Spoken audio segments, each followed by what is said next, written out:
So in the last chapter, chapter 17, Babylon as a spiritual or inverted spiritual power falls, and in chapter 18, Babylon as an economic or political power falls.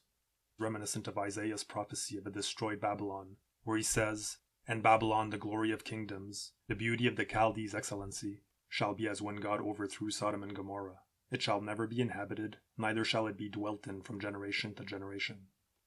So back in Revelation, John sees another angel coming down from heaven with great power and spreading light on the earth with his glory.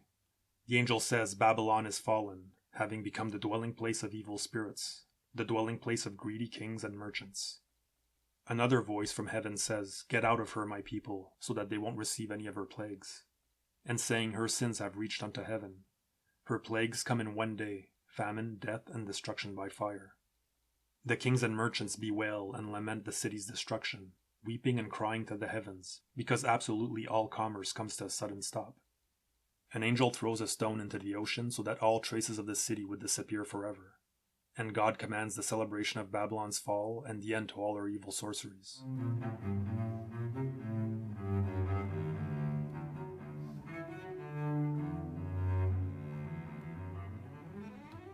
In chapter 19, Jesus comes down on his white horse to judge mankind.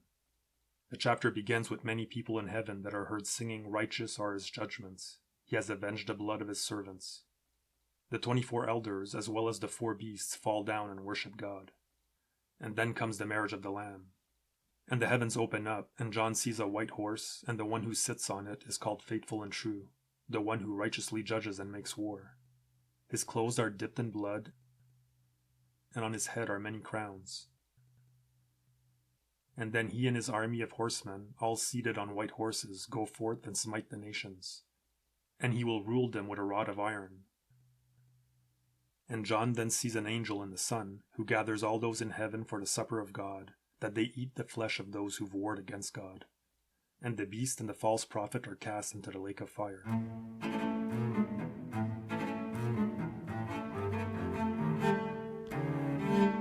In chapter 20, God judges everyone.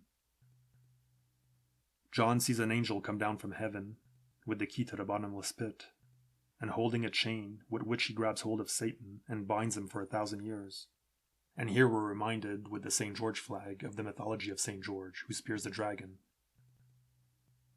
So the angel grabs hold of Satan and binds him for 1,000 years into the bottomless pit. And the angel sets a seal on him so that he could no longer deceive the nations of earth until he breaks loose again 1,000 years later, but only for a short season. The martyred souls that didn't receive the mark of the beast receive their judgment, and they are to reign with Christ during the 1,000-year kingdom age. But the rest of the dead have to wait until those 1,000 years are finished. Then we fast forward 1,000 years through the kingdom age, at the end of which Satan breaks loose and gathers an immense army to go to war with the saints, but God devours them with a fire from the sky. Satan is then cast down in the lake of fire forever, and then all the souls of the dead stand before God in judgment in accordance with their works. Alluding to this in the Old Testament, Daniel writes, "At that time thy people shall be delivered, every one that shall be found written in the book. And many of them that sleep in the dust of the earth shall awake, some to everlasting life, and some to shame and everlasting contempt."